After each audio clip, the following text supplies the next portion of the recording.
Precious Hearts Romances presents Italian Revisited Series by Sonia Francesca.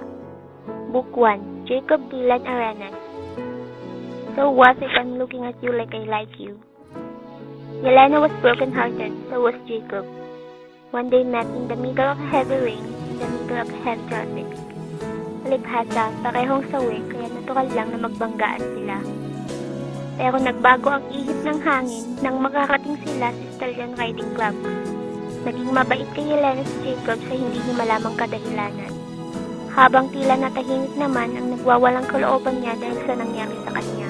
And things got even more interesting when she started feeling something for every sweet thing he did. Posible kayang magkasundo ang dalawang pusong bigo at muli sumubok sa laro ng pag-ibig?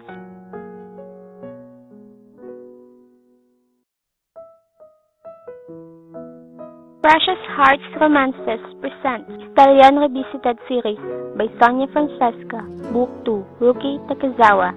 Napilitan si Chi na pumayag sa plano ng kanyang pamilya na magpakasal sa anak ng ninang niya. Dahil may malubhang sakit ang ninang niya, humiling ito na makita ang nag-iisang anak nito na matagal nang nawalay rito. Yung problema, ayaw itong makita ng anak nito na isa na ngayong vocalist ng isang sikat na banda sa Japan. So Chi had to go all the way to the snow-filled country, enjoy the freaking cold and the freaking coldness of Ruki himself. It was obvious he didn't want her and was frank enough to tell to her face that he didn't want to have anything to do with her or her country. Ibinaon na sana niya ito sa snow kung hindi lang niya iniisip ang kalagayan ng ninang niya. Kaya pinagtiyagaan niya ang ugali ni Ruki. Hanggang sa matuklasan niya na hindi naman pala ito kasing sama gaya ng una niyang akala. In fact, he could be sweet when he was in the mood, kaya hindi kataka-taka kung mahulog man ang loob niya rito. Ngunit paano kapag nalaman nito na kinaladkad lang niya ito papunta sa Pilipinas para madala ito sa inang kinamumuhian nito at hindi dahil sa magpapakasal sila?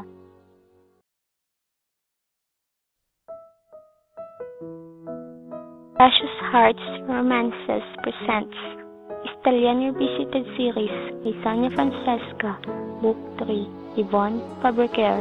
Hindi basta nabubura ang marka ng pagmamahal ng isang Stallion boy. Tinanggap ni Mio ang pasya ng mga magulang niya na pagkasalan ang lalaking napili ng mga ito para maging asawa niya. Tradisyon ng kanilang pamilya na half Chinese ang arranged marriage, kaya ayos lang sa kanya iyon. In any case, kapag hindi naman iyon nag-workout, she could always get an annulment. At hindi lang niya inaasahan ay ang lalaking napili ng mga magulang niya para sa kanya.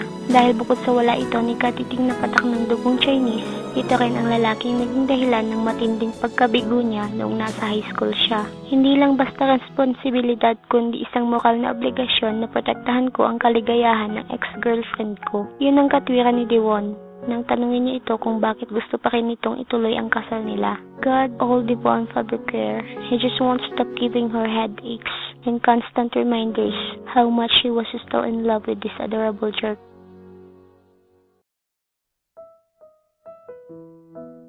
Precious Hearts Romances presents Italian Revisited Series by Sonia Francesca, Book 4, Load Sandehan.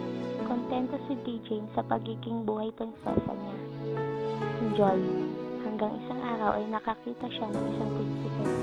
At bilang isang prinsesang nangangarap ng magandang mag-story, gaya ng mga nababasa niya sa mga paborito niyang romance novel, natural lang nalapitan niya ang kanyang prinsipe. Kaliskisan at amoy-amoy.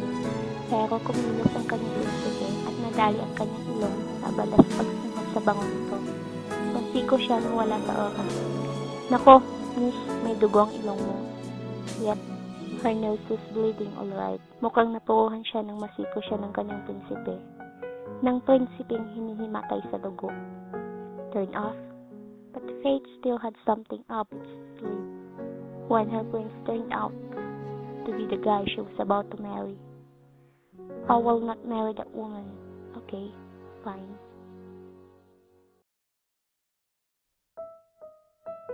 Precious Hearts Romances presents Stallion Revisited Series by Sonia Francesca, Book 5, Rain Elizondo. Ang hirap talagang magmahal, bukod sa hindi mo na matanggihan, hindi mo pa matakasan. Ang mas masaklap, kahit alam mong masasaktan ka lang sa huli, sisigi ka pa rin. Nika had a serious brother complex.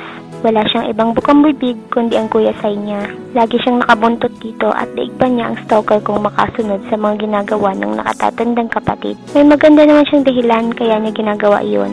Masyado kasing lunod sa trabaho ang Kuya Sai niya. At kung hahayaan lang niya na magpatuloy ito sa ganoong gawain, malamang ay tumanda itong binata. At hindi iyon maaari. Her brother was too good looking to end up alone and lonely in his old age. Naalog lang ang kusada niya nang sumingit sa buhay nila ang business partner nitong si Rain. Tall, handsome, and looking hot in black. Stiff and way too serious. Not her type. I like your Kuya Sai. Oh, may badges. And your Kuya Sai likes me. Wala ka nang magagawa para pigilan ang pag-iibigan namin. Oh, my vegetable salad.